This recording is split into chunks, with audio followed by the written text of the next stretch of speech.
Hello, Future Bestsellers. Thanks so much for being here today with us. We were just talking backstage about how challenging it can be to write when you have kiddos around. And here's Lainey's first comment today. Public schools are closed due to extreme heat, and I have children crawling all over the house. Oh my gosh. Hard to work. Hard to work. Extreme heat, though. I'm kind of surprised about that. I actually want to hear more about that. I had Me not heard too. anything about it. We're uncomfortably warm too. Not extreme because I think we're a little bit cooler than Pittsburgh, but it still got really warm yesterday to the point where it was not Not working well. not comfortable. That's really interesting. It's been really hot here, like high 80s, but that's sort of typical for this time of year in Florida. And we have been spending every afternoon in the pool, which has been very nice. Very, very nice. All right. Oh my God. Daisy says I'm in Vegas and it's only 70, but it's 8 a.m. Yeah. It's been really, it's so far very hot summer. All right, let's do our introductions really quickly, and then we'll go through it because I skipped several comments, so we'll go back through and say hi to everybody who just arrived. Let's start with you today, Robert. Tell us a little about you and your awesome channel. Well, my channel is The Story Detective, where I put various forms of storytelling under a Sherlockian microscope and break down the craft for the viewer. And today I'm going to be working on hopefully the last two scenes of my novel, which this week has been a disaster to try to get back to. Maybe there's a full moon or something. I too have had writing disaster all week. How have you been writing, Michelle? It's been kind of a slog. I'll be honest. Like I feel like I have just enough energy to give to the stuff that I have to do by contract, and Right. my own stuff has just been sliding. Yeah, I feel that. I feel that. Levels are strange, but they said we've had extreme solar flares and that's messed with some areas and some people too. So Yeah. For sure, for sure. Michelle, tell us a little. Well, sorry. Welcome, Robert. Did I just cut you off in the middle? I'm no. okay. Good. I just realized, wait, did he finish, or did I just jump in and start chit chatting? Michelle, tell us a little about you and your awesome channel before we get started, or as we get started. All right. I'm Michelle Schusterman. My channel is writing workshops and traditional publishing chat and writing blogs. And thank you very much for having me. Thanks as always for being here, both of you. I'm Lisa Daly. On my channel, we talk about how to write a book you're super proud of and get it published. And I am the author of, I'm a hybrid author. This is bad already. I can't even explain who I am. Hi, I'm Lisa Daly. I'm a hybrid author, formerly traditionally published, now indie published, of romantic comedies and nonfiction advice. Let's say hi to some of our friends in the chit chat, and then we'll get some writing done. Hey, Doll's here. Hi, Doll. We are super, super glad to see you. I was wearing a sweater earlier. I'm at that point in my day. It's what, 11 here. So my office has windows on two sides, water reflects. So it's basically like a little oven in here by the afternoon. And I'm right now like, oh, I was chilly this morning. Now, sweater off. So I'll be baking in like another 3 hours. Miss Texas G is here. Hello. We are super glad to see you today. John H. Stevenson the fourth is here. Tequila. Eating now, but have some questions. Be back later. All right, John, we are always delighted for your questions. Laney says district defines extreme heat protocol as 90. It gets super hot on the upper floors of those ancient buildings. I can totally believe that. Well, and Florida, like every place is air conditioned, but a lot of places, in the Midwest in particular, don't, they're not used to having that sort of extreme heat. And so, I remember, I don't know, it's probably been 10 or 15 years ago when there was that crazy heat wave in Chicago, and you had all those, older people really struggling because they're in all these old apartment buildings that did not have air conditioning. Devon's here. That's like the most depressing thing to start off a sprint with. Cool breezes for everybody. Just imagine that tropical breeze. Okay, so Devon's here. Hello, Devon. We are super, super glad to see you here today. 88 Green is here. Hello. We are very happy to see you. Kara's got 52 in northeastern Colorado. That sounds like a very pleasant time. Yeah. I was just in Denver, like a week and a half ago, and then also like 3 weeks ago. And the weather was, well, the first time I had like 80-degree weather on day 1 and inches of snow on day 2. But the last time it was just so pleasant. Like, just one of the things I love about Colorado is that there's no humidity and the air just is so nice, crisp and warm, feels great. Emily says, I never get to catch these live. I always have to catch the replays. It's going to be 77, but it's been almost 90 for the last handful of days. Oh my gosh. Emily, we're so glad you're here in person today. Yay. Maz is here. Hello. Glad to see you. Yep. I totally feel that. Hot rain is the worst. Yes. Oh my God. Right. It's like you're being boiled alive. Maz says, but floor to ceiling windows so it gets roasting. That's like how my office is not floor to ceiling, but they are, which is kind of crazy because most of the other windows in the house are actually sliding doors. But in my office, and that's probably why I don't have a slider, because I've got window here, window there. It's like a fishbowl, and the sun comes up like that, like right to the water. Y'all. So very, very nice. Very nice. Oh, Moz loves warm rain. Warm, I don't mind. Hot, like it feels When like it's hot it's and humid and raining. yeah, right. It's just like a sticky you can't get out of. Yeah. Yeah. Mary's here. This coast, we had 2 weeks of rain or more, and it was kind of soupy and humid. And then when it got warm, all of a sudden it was like a greenhouse effect. Yes. I know. I basically just live in the pool this time of year. I have like little fans out there. There's something about the breeze coming off the water is actually nice and cool generally. So I do love that. But yeah. Maz says in the UK, I don't think we get hot rain. You're lucky. Yeah, for sure. All right, let's go ahead and get started with our first 5-minute warm-up sprint. And while Mary's like, party in Lisa's pool. Come on over. We're going to start with our first 5-minute sprint. So let us know in the chat what you guys are working on today. We will, when we come back, we'll talk a little bit about what everybody is going to be working on. Let me get that 5-minute timer up on the screen. You guys are so proud of me. I did them ahead of time this time. All right, here we go. Sometimes I do that. That doesn't work. But today it did. All right, everybody. We're going to start with 5 minutes on the clock. We're going to do our very, very first sprint. We're going to get those caffeinated drinks, get your document open, your stickers or notebook or whatever it is you need to make things go, and we'll get started, and then we'll do some 20-minute sprints after that. All right, here we go, everybody. Starting in 3, 2, 1. Let's hit it.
All right, we are back. How did everybody do? Let us know in the chat how your first 5 minutes went, whether you did a sprint or you're just opening up your doc or something else. Let us know what you are working on today. So, speaking of that, Michelle, what are you going to be working on today?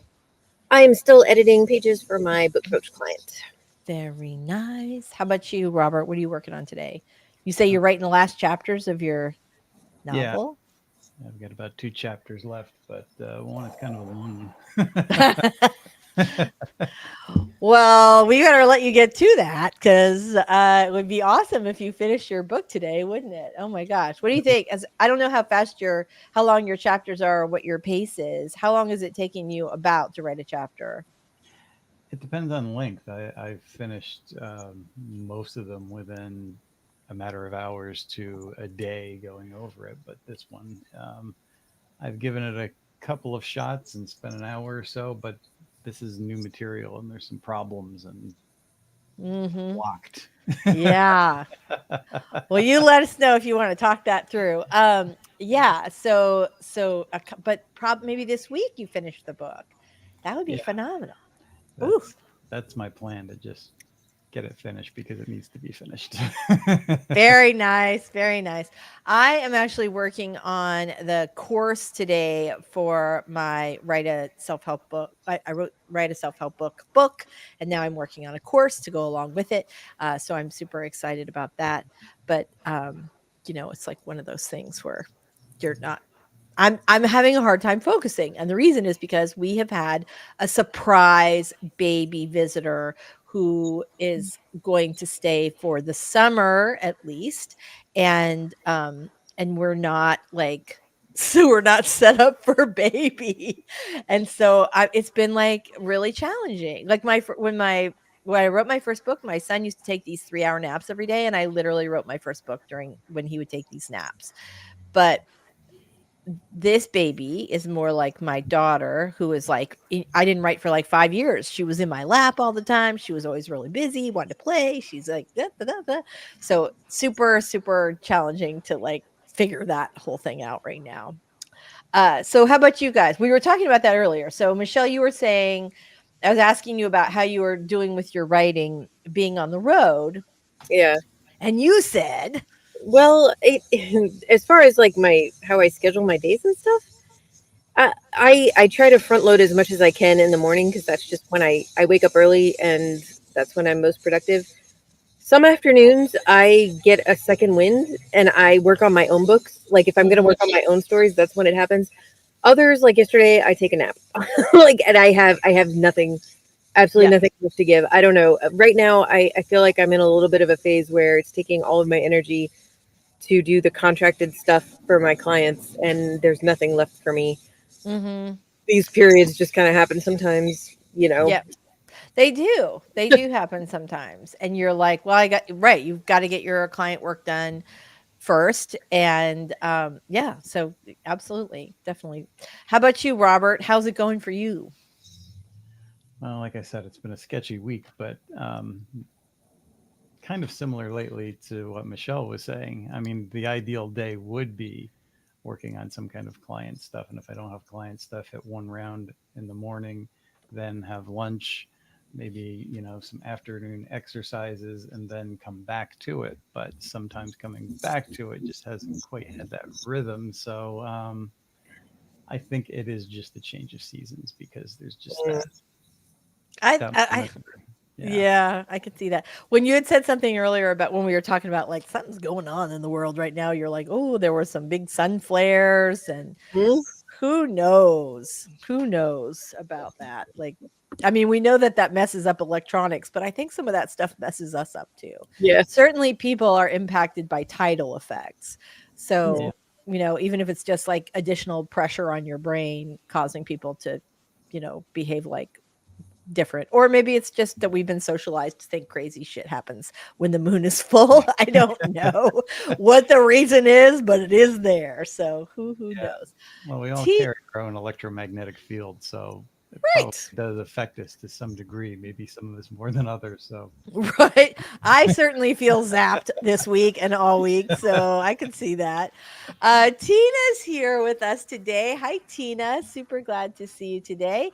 Doll is working on video scripts. Nice job. Mary is working on the final chapter of Tricks, aka Anchor book. Yay! This thing is coming in for a landing. It's coming in soon. I'm very excited about that. Emily, 7 words, mostly rereading for context before I dive in today. Very nice. I know I always have to do that, especially if it's been like a day. Well, I usually do the reread anyway of the whatever I wrote the day before. But if it's been like a couple days, then I have to, even kind of go farther back to get kind of into it. Mary still has a couple pieces in the middle, but very eager to get to the end. I can definitely feel that. I feel like I missed Kara earlier. 77 words, trying to make a sweet second chance over 40 Christmas romance come together by the end of the month for an anthology. I love this. A holiday anthology, a sweet holiday anthology. Yeah, that's pretty fantastic. Love, love, love that. OMG, my husband literally got zapped in the hospital yesterday due to AFib. He's okay now. Didn't think about solar flares. Oh my And god. my dad has had that done so many times. Yeah. I'm sorry, Mary. yeah. I was worried. I was actually worried about Dave because well, we'll talk about it later. I was worried about Dave because I'd sent him an email and I didn't hear back from him, which is highly unusual. So yes, we know what you meant. We know what you meant. I said solar flares, even though you wrote solar fares. That's when you get really cheap airline flares to drive some. I blew it. I blew the joke. Sorry, guys. All right. So thank God Michelle laughed before I finished, and hopefully that covered up the part I screwed up. So today, because of the surprise baby, because of the solar flare slowdown, because we are going to talk about later today, in addition to your questions, feel free to drop them in the chat if you have any. In addition to your questions today, we are going to talk a little bit about how to get things done when other stuff in your life is not cooperating, whether it's a surprise baby or a puppy, or you suddenly got busy at your day job or with your client work, but you got a deadline impending. How do you manage all that stuff? Because I need help. All right. So let's start off, you guys, with a 20-minute I almost said a 20-minute video with a 20-minute timer. We're going to get some writing done first thing this morning. If you haven't already, please drop it in the chat. Let us know what you're going to be working on today. And I think I already told you guys I'm working on my course stuff today, which I'm very behind on. I have lots of projects I'm very behind on right now. I'm trying to just keep my head above water and not freak out. All right, here we go, everybody. Getting started in 3, 2,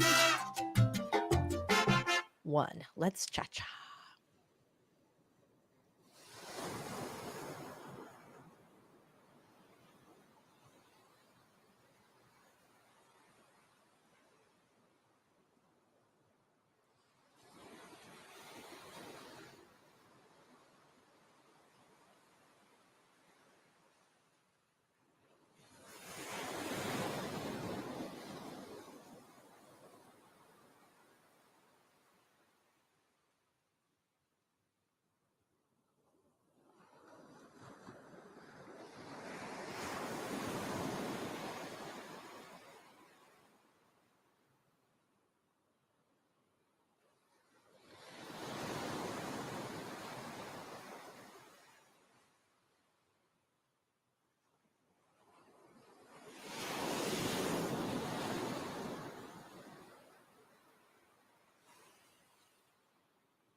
I muted myself, then I unmuted, muted, unmuted. Very, very nice. How did you guys do on that last sprint? Better. Good. All right. I love that. I know I was actually very productive. I'm super excited about that because I have not felt productive for several days. Tequila. Uh, Doll says, haha, that's the topic of my video script. Can we write when life is difficult? Very nice. Doll, look at you. Great job. Great job. Lainey says, Elena Johnson, if you guys don't know her books, you should definitely check them out. She's a romance writer, but she also writes a lot of super helpful books for authors.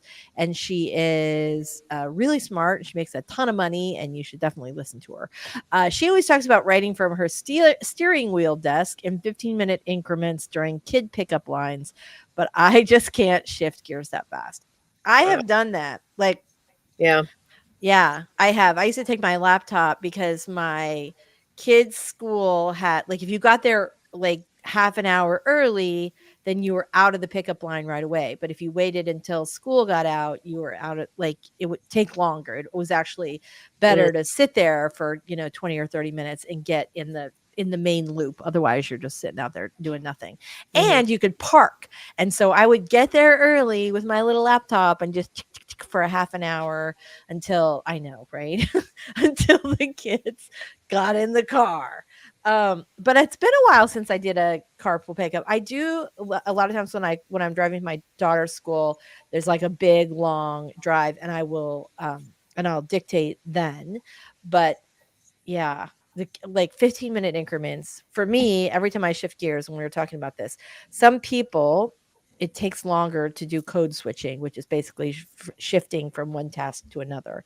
And I find if I get interrupted, even if it's just for a minute, it's like 20 minutes before I can get back into the groove, and Yeah. sometimes longer. Anybody else have that? Are you guys, can you get back to it? I always admire people who can, like, I can now, but I went through a period where when I was disrupted, it took me a while to get back to things, and it was so Yeah. frustrating. yeah, it really is, because you're like, well, I have an hour to write, but now, like, the guy outside mowing the lawn just distracted me, or the doorbell rang because somebody needed a signature on a package, and you're like, well, there goes 20 minutes of my 1 hour that I had scheduled today. So Yeah. yeah, that's a really difficult, really, really difficult thing. Kara got 354 words. Bop, bop, bop. I did not count. That's awesome. Congratulations, Kara. I did not count my words because I was writing sales copy. So that is not nearly as exciting. And you know how it is, like you're copying and pasting from different things. So yeah. Um, If 121 words from Emily. Nice. Very nice. We're very proud of you. Doll says, I take forever to do code switching. I feel you.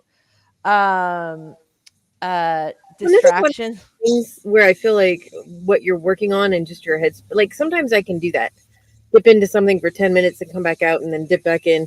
And then sometimes I cannot. It Yeah. takes 10 minutes just to get my head around being in that world again, you know? Right. Mhm. Right. Yeah. Well, and I will say, especially when my kids were younger, maybe this is part of, maybe I need to redo this. So one of the things that I would do when my kids were younger is I would drop them off at school and write at the beach. But when I was not able to do that routine, and the great thing about writing a beach, no distractions, Mhm. and no internet. Like they have it, but that Yeah. no internet for me. And so that's always been like my most productive place to write. But I can't do that right now because we have a baby visitor, which is awesome, but also challenging to write because, like, every time I sit down to get anything done, then like 5 minutes later, there's some sort of baby emergency. And I know we have a number of parents and single parents online. And it's not just that. Sometimes it's your sick pet, or your job, or your spouse, or whatever. So today we're going to talk about some strategies for getting your work done when your life has devolved into chaos. Yeah, I That have. feels like a good I've topic. been in the chaos field, so yeah, I have a few strategies. Yeah, good. So that is what we're going to talk about today. There is part of me that's just like, can we just do 93 sprints because this is the only chance I'm gonna have to work today. So we'll do some of that too. But if you guys have some advice on things that work for you, let us know. We'll sort of talk about some strategies that have worked in the past. It's been a long time since I haven't like certainly I've got busy or there are family obligations or things like that, but it's been a really long time since I've been this constantly distracted where I can't like Yeah. where it's not going to end for a while. It's not, yeah. So I need to figure out how to deal with the situation that I am currently in. Mhm. All right. John Stevenson has a question. Can an agent show your work to other people outside of the agency, like an editor and publisher, before you sign them to be your agent? I don't know Uh, if there's a rule, but that is unethical AF. yeah. In my opinion. Yeah. Yeah. If they're not representing you, no, they can't show it to. I mean, No. I'm not saying they never do. I don't think most of them do because And why? the other ones don't. That Right. No, but that think about it. line. Let's say you've sent out several agents have requested a full. This agent's like, I like this book, but I'm not sure if it's saleable. I'm going to have lunch with my editor friend and show her the pages. And then what happens? Editor friend says, "Oh, I love this book, but you're not signed with the agent." Well, what if you decide, that agent just wasn't a good fit for me? I'm going to go with this other agent. Now there's this whole like convoluted thing of who gets, the sale, which legally I would think would be the agent you actually sign with, even though it had been shown to the editor by the agent you hadn't signed with. But it just created a giant mess. And no. Mhm. So I have found like I know that's something that a lot of first time authors worry about, that an agent is going to like steal their work or give the idea to another author. That stuff does not happen. I have worked with a lot, as long as you're dealing with an agent at a reputable agency, Mhm. and not somebody you might find on editors and predators. Is it predators and editors or editors and I think it's I think editors. it's, yeah, editors and predators. I think. Editors and predators. So as long as you're dealing with someone that works for like a real agency, even Right. if it's a small agency, a real agency, you're not going to have that problem because their whole careers are built on their reputations. And so if they start screwing over authors, they're not going to have any other authors. Right. So, Yep. so anybody have anything to add? Yeah, I would just say if they try to ask you if they can do that, that is a red flag to me. I'd be like, no, you can't. Right. Or if you think it's good enough to show an editor, then sign me. Right. That's yeah. No. Yeah. Yeah. Right. That's the other thing. Like, it's like, I wanna have a baby with you, but I don't wanna date. Like, you you can't yeah, if they wanna show it, they would need to sign you. I just got all pink for making that joke. I'm not sure what that says about me. Oh my people are like, "Oh, I wear my heart on my sleeve." Mine's on my face. Uh Anyway, Doll's got some good advice. I will say this, you're probably not going to write a lot or at all while grieving a loss, but you can return to writing.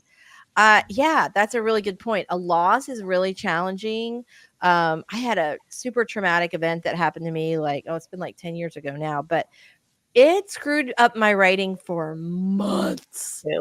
Months, because a lot of writing is sitting still in a chair and thinking about stuff.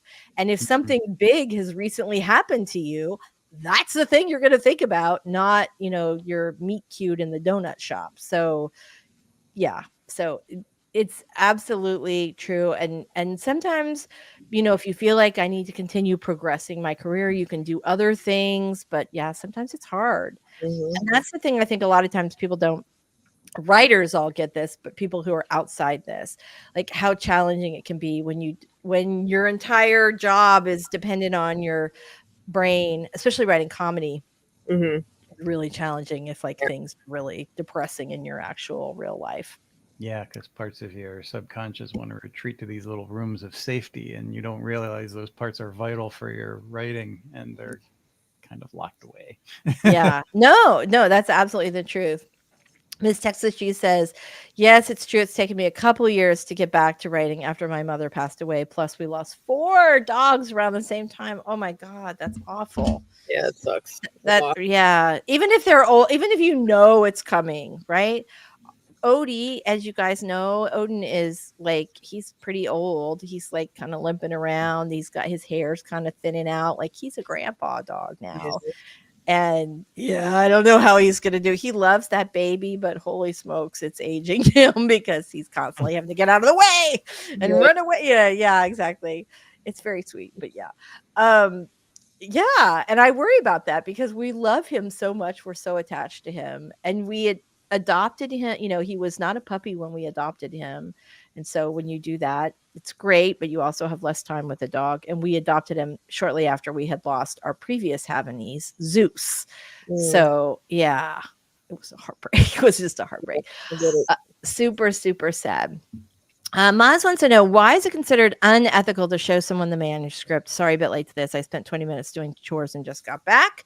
So if the agent does not represent the book, the reason it would be unethical is because it's not, they don't have a business relationship with you to share this book, which means that your intellectual property is not necessarily being protected. And we often say, you don't have to worry about sending your book to an agent. They're not going to steal it, blah, blah, blah. But it's just not a great idea. It's like, it'd be like a therapist saying like, well, I'm just going to share my notes about you with my friend at lunch tomorrow. If you think about it, I mean, it's the agent's job is to know whether, like, they sign you because they feel they can sell your book. Right. They don't, if they feel like they need to test the waters first, then it's signaling they're not good at their job. Right. First of all. And second of all, let's say they do show some editors your book and then they decide not to represent you and you go with another agent. That agent might be sending your book to editors who have already seen it. Right. And rejected it. Yeah, and rejected it. And that doesn't know. So yeah, that crosses a lot of lines. It does. It crosses a lot of lines. And, Thank you from my standpoint, if people are going to cross one line, you don't know how many other lines they might be crossing and who exactly they're going to be showing it to. I had a disaster with an artwork at one point, and he had a lot of big clients. He was fairly new, and there were red flags from the beginning. And I told my creative partner at the time, and he's like, "Oh, I can't believe he would say that or do that because he's so nice to me." And I said, "Okay, I'll kind of grin and bear it." He turned into a real disaster, and everybody was going to sue him within like 2 years. Oh. So I say, when you see those red flags, don't ignore them, because if they're going to be crappy from the beginning, there's a lot more to come. Exactly. Yeah. So Maz, it is actually completely ethical and common practice to share in-house. So a lot of times an agent will, first of all, a lot of times you have like an intern or a junior agent reading, or an assistant reading manuscripts before the agent actually sees them, just as a way of sort of sifting through the slush pile. But also a lot of times agents have, will pass it along and say like, well, my list is full, or this seems like a book that's like right up my co-agent's alley. I'll give you a really good example. When I first wrote 15 Minutes of Shame, I loved my first agent was my nonfiction agent. She sold my first novel, but she had never handled nonfiction or never handled fiction before. And I'm like wanting to get this made into a movie. And this was just way outside her expertise. She was a terrific agent, got me great money, like nitpicked every deal, and was really wonderful. But again, not a fiction agent.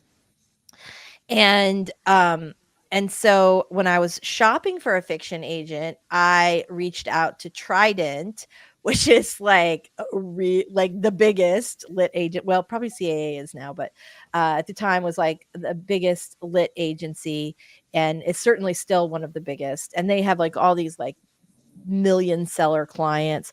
And what do? I reached right out to the chairman and said, "Hey, here's my first novel. Here's how my first nonfiction did. Here's how this is going. Blah blah blah blah blah." And I got a message back from him and also from Jenny Bent, who was an agent there at the time, who said, like, I had sent it off at like 10 o'clock that night. And like the next morning I had a message from Jenny Bent, which was really awesome. Like very, but she sent me a thing and said, "Hey, Robert, pass this along, da da da da da, and I'd love to talk to you. I'd really love your work, blah blah blah."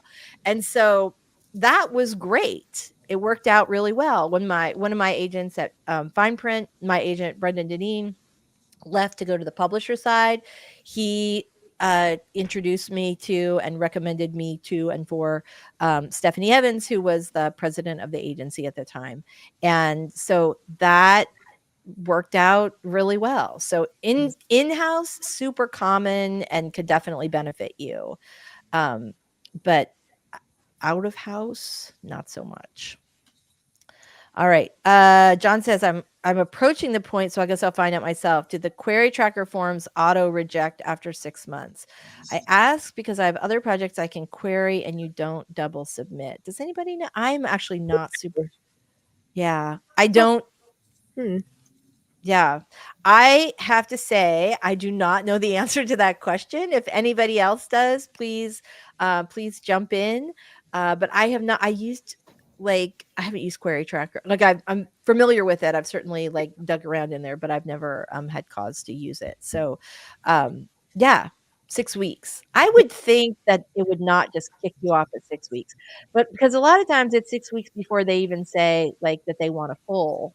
I mean, sometimes you get like a response back right away, but for the most part, I mean, sometimes things take months. So I'd be surprised if they did that after 6 weeks. Although you might have to update it or something.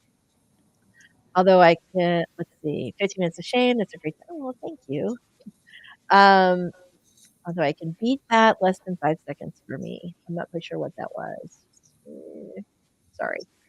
All right. Oh, 6 weeks. Okay. All right, you guys, let's go ahead and do our next 20-minute sprint. If you have questions, please pop them into the chat and we will be sure to answer them. Although I'm sorry we had no useful information on Query Tracker. Probably. Okay. There we go. All right. Who's ready for another sprint? I am. Yay. All right, guys, we've got 20 minutes up on the clock and we are going to make this happen today. So here we go. Starting in 3, 2,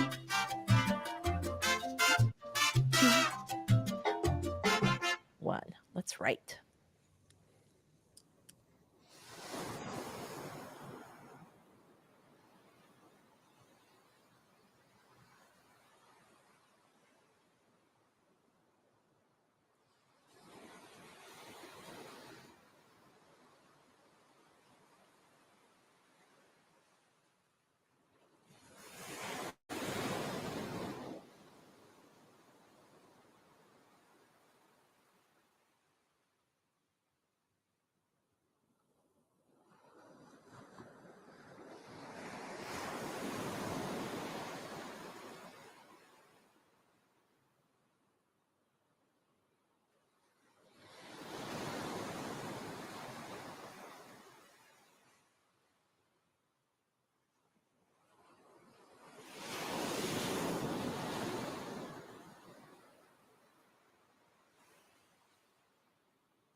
Lisa, are you muted?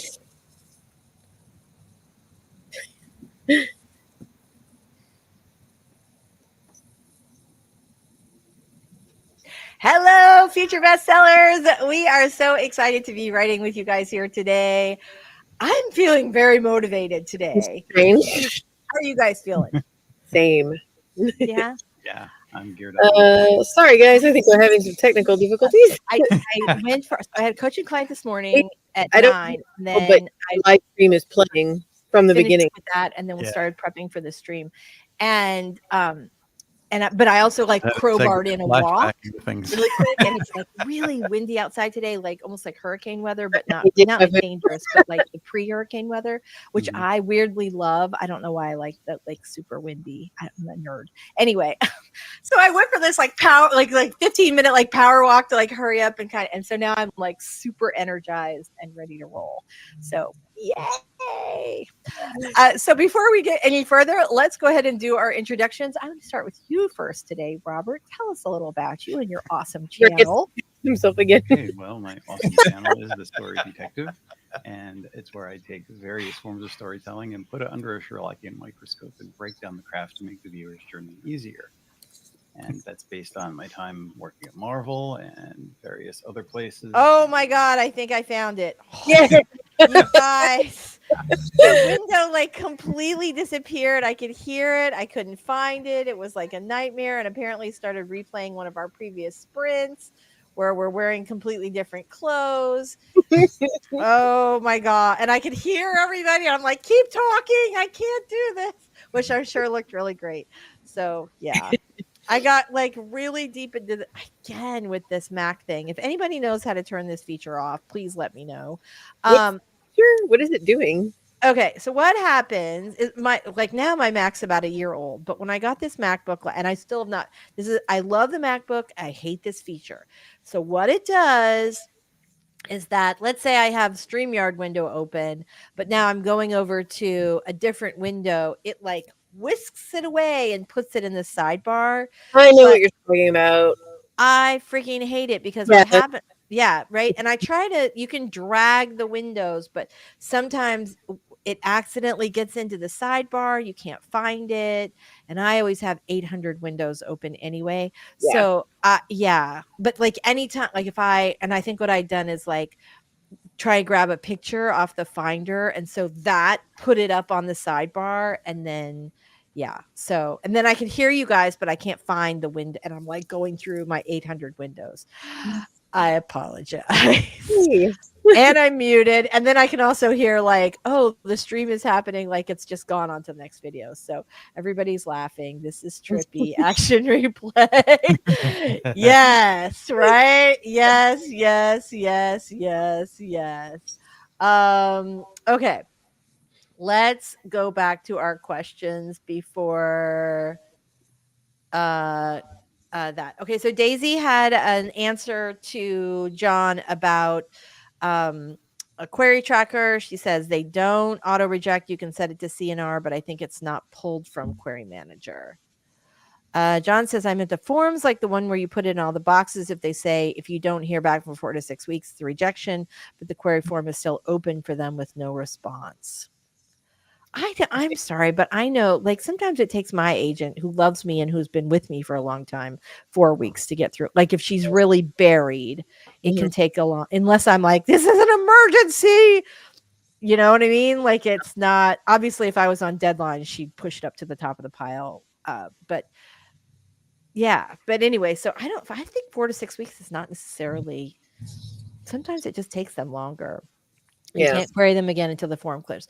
I see. And you're wanting to like query a second book with the same agent. Generally, that's sort of considered a no to have 2 open queries at the same time with the same agent. Yeah. So that's something to keep considering. Ooh, here's a question about writing a text message in your story. Is it considered dialogue? How would you write it? I would consider it dialogue. It's a form of dialogue, just like if they're talking on the phone or sitting in a restaurant. And how would you write it?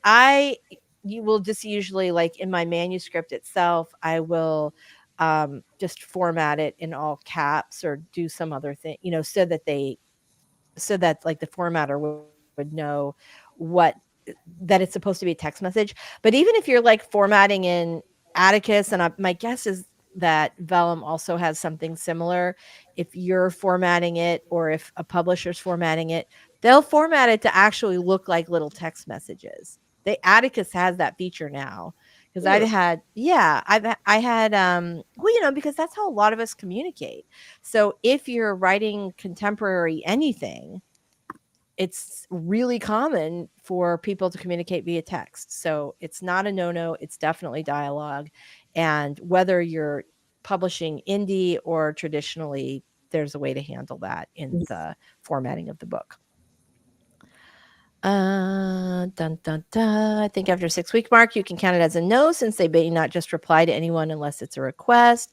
But I think agents may not like getting another product. So yeah, let them answer you first on the first one, if I wasn't clear on that earlier before. So if you have sent them something and you have not heard back yes or no, then, I mean, if it's been a year, then fine. But I don't know. How long would you wait before you sent them something new? I'd wait a long time, I would too.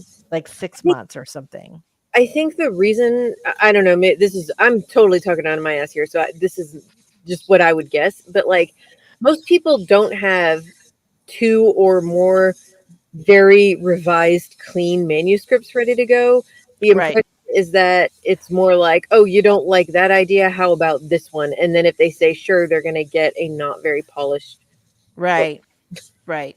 Well, and the other thing too is like a lot of times when an agent likes your work, but they don't like the book, they'll say, hey, this is not right for me, but please send me anything else that you write, or please send me your next project or whatever. Like that's a great opening right there. They've asked you to send Yeah, them other stuff. And so in that case, absolutely, I would send them other right. stuff. Even if that ends up being like your next book isn't a year later, I'd say, hey, I reached out to you a year ago with this title and it wasn't a good fit for you, but you said you'd like to see my future work. And so here it is. Hope you love it. So yeah, but if you've got something outstanding to, and I apologize, John, I feel like I did not quite grasp the question you were asking earlier. I got sort of in the weeds with Query Tracker, but you don't want to have 2 open queries out to the same agent.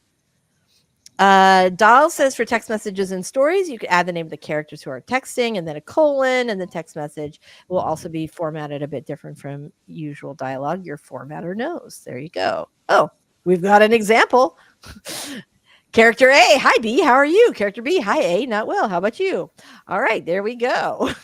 Inception. Okay, so now we get into the comments where things were like happening. Yes, I don't want to interrupt us. I know.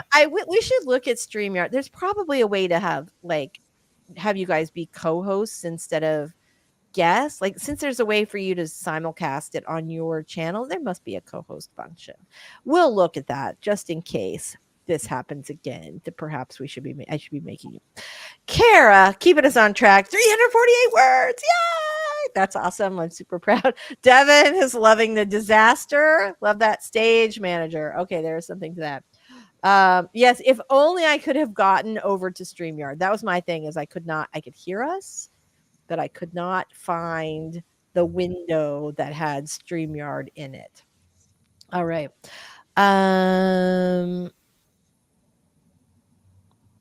What I mean is the agency say no to open with the agency, correct, but it's past the 6 weeks, so it's considered to be rejected, but query manager is still active.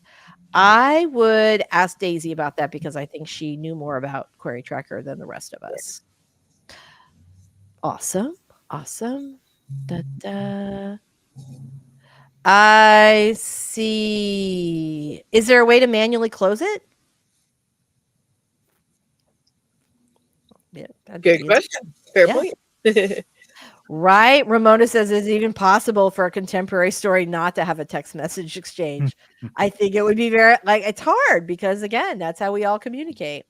Oh, there we go. See, I knew Daisy would have the answer for us. Yeah. You know what Daisy say? She deserves it. She's awesome. Thank you for your help.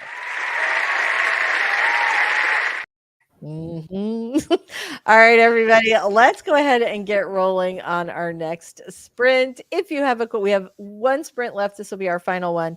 If you have a question for when we return, we are delighted to discuss it.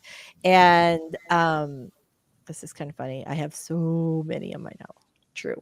All right, guys. So let's go ahead and do our 20 minutes. I will try very hard not to lose StreamYard again.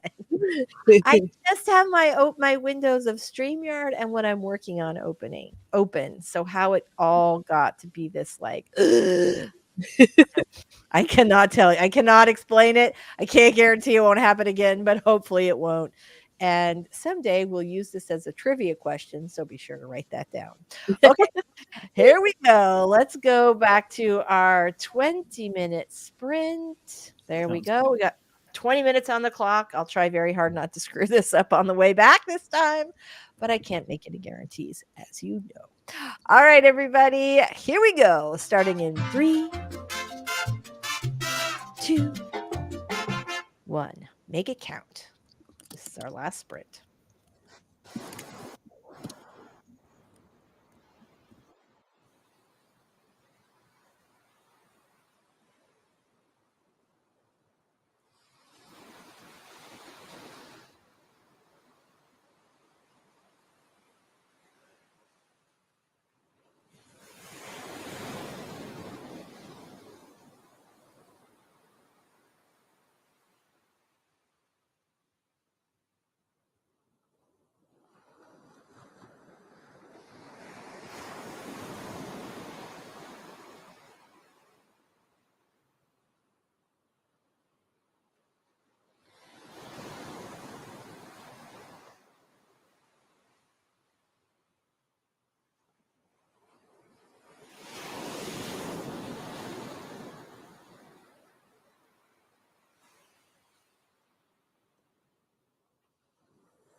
I am unmuted. Yay! All right, so let me go ahead and get rid of this screen. There we go. How did everybody do on that final sprint? Good. Yay. Oh, now I've got Michelle muted. Sorry about that. Oh. Yep. All right, you're good. It was my fault. I muted you. Oh. Oh, all right. So this is funny. It literally went the thing went into our old stream again. It's just hilarious. Apparently, the universe really wants us to see whatever exciting information was in that sprint or way back when. John says, hugs to you, robot. Very, very sweet. Lainey says, great session. Today, I'm getting a lot done on my revision. Yay. So glad you guys, the Horror Geek brought me cookies and sushi. Wasn't that sweet? I was like, what? I wasn't expecting. Emily says, I know we're pretty much out of time, but I do have a question about structure. We've got 7 minutes. Act 1. I feel like my story has 2 different inciting incidents, and that's bad. Problem, too much pre-story in Act 1. Okay. Probably problem. If you have too much pre-story in Act 1, or backstory, then that can be a problem. So, 2 questions. Mm-hmm.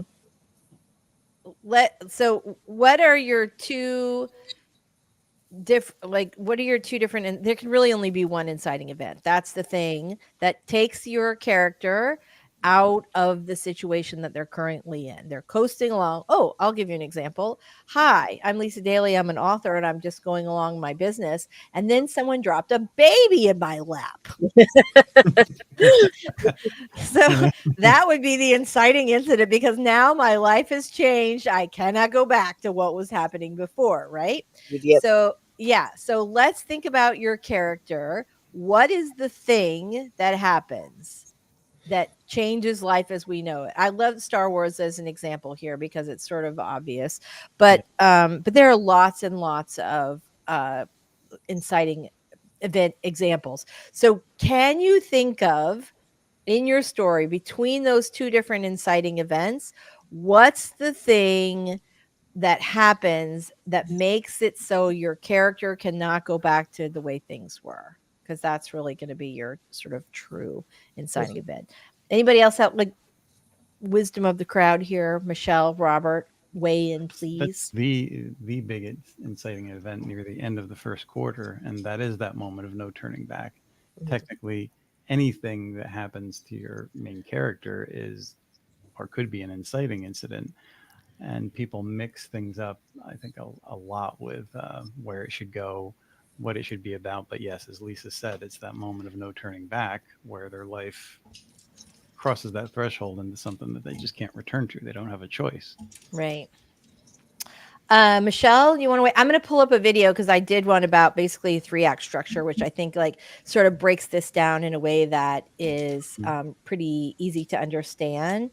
So, Michelle, do you want to chit chat about this for a second, and then we'll, and then I'll drop that link in because I think that might help. I think it's important to remember that the rules don't strictly apply every time to every story. Like, some stories do have a double catalyst, and that's fine because they need it. That's true. Some stories have a catalyst that happens before the story actually starts, and then another, you know what I mean? Like, so I think it's only going to be a problem with your story, Emily, if your Act 1 feels very bloated and slow to you. Right. Like, is one of those inciting incidents maybe not as inciting as you think it is, or are they both necessary? I don't know the answer. I mean, it really does depend. Exactly. So the story's about a woman who needs to escape her current situation. So she goes home to an estranged family. She deals with family drama while she's there. So the thing that is your inciting event in this story is the last freaking straw, right? She's miserable. She's got to escape her current situation. Maybe it's dangerous. Maybe it's just unhappy. Maybe. But the thing that is your inciting event is the thing that makes her realize that she has to get out or she'll die, or she has to get out or she'll never be happy, or she has to get out, or she'll work at 7-Eleven the rest of her life. Like whatever it is, it's the last straw. And then, or something, or her house burns down and then she can't go back or something like that. But it's the thing that makes her realize, like, I cannot keep going this way. So, I like to think of the first act as there's three important parts. There's a hook in the beginning. In Star mhm, Wars, it's that moment where the droids are launched from the escape pod and they're headed towards Tatooine. It's mhm, sort of like coming towards the planet that Luke is on, even though we haven't met Luke yet. So there's that shadow or portent of what's about to happen. Right. Same in the Hunger Games, with like the mentioning of the reaping. We don't know what it is, but it's this ominous feeling. Yeah. mhm, And somewhere mhm, about halfway through the act is that moment when Luke finds R2D2 and he sees the message being played of Princess Leia. That's what's normally called like a call to action, Hmm. which mhm, is another inciting incident, which is when that whatever it is, the challenge of the core story first crosses their path. In the Hunger Games, it is the moment of the reaping when she volunteers, and then at the end, when Luke finds his aunt and uncle dead, there's nothing to return home to, so he can't turn back. He has to go with Obi-Wan Kenobi and go off on that adventure. mhm, And in the Hunger mhm, Games, it's actually a little more subtle, in my opinion, and some other people's, I guess. It's when she kisses Peta on the cheek and she says, "Okay, it's like game on." She gets to mhm. that point where she transitions in the moment where she realizes this is real and I can't trust anybody. I need to play the game to survive. Yeah, So she's not turning back from that point onward. So if right. you have those See, three things working in I think the conjunction, inside. Oh, sorry. Go ahead. when you And have those three things working in conjunction, they all kind of feed on one another and build up to that moment where there's no turning back towards the end of the first act. right. So for me, it feels like when she steps forward to save, what's her sister's name? Prentice, is like a big, like, to take her place is like that's where, okay, everything's going to change now. So, and you should also know, like, you can have writers look at the same 800 things, and maybe a lot of them will agree what that moment is, but Mhm. sometimes you have disagreement, and that's still okay. Yeah. Um, okay, so I love this. So I think this is funny. Mary says, the incident mainly the incident should be what shows the characters best. Sometimes people focus too much on the story when it's really there to just show off the character. That's a really interesting point.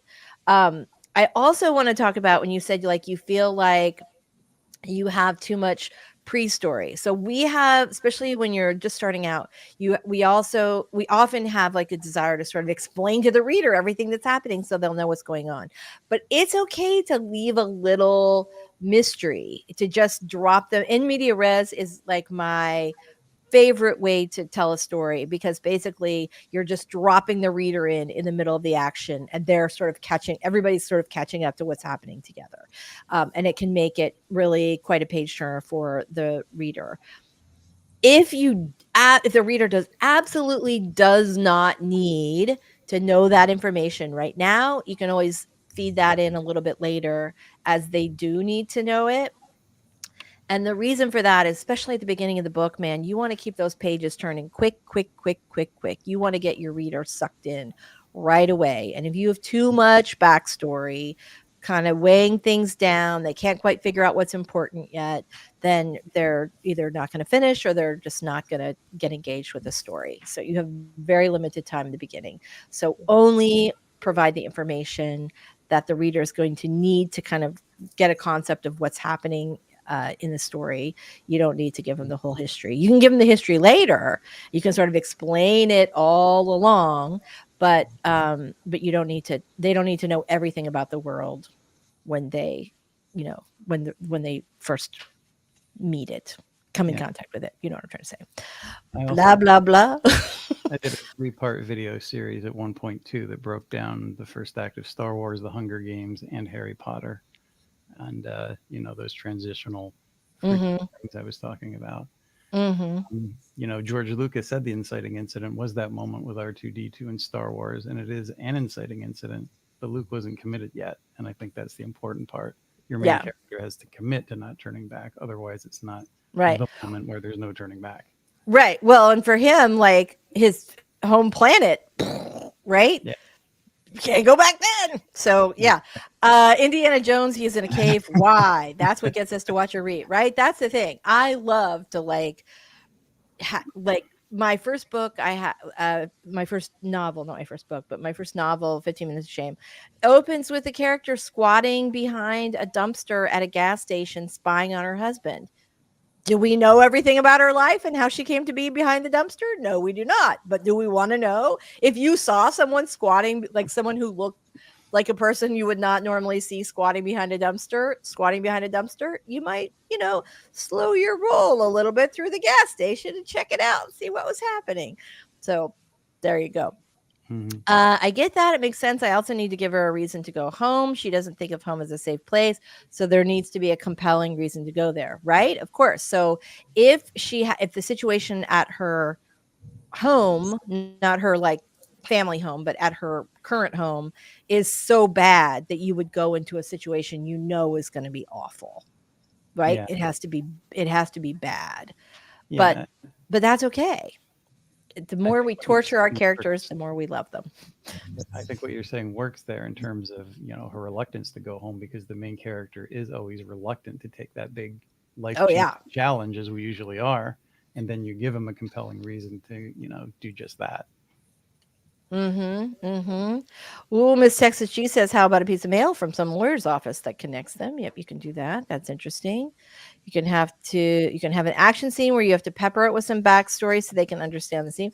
That's it. You really just tell them we all kind of can get stuck with some exposit with some exposition, and we just want to keep things rolling as much as we possibly can.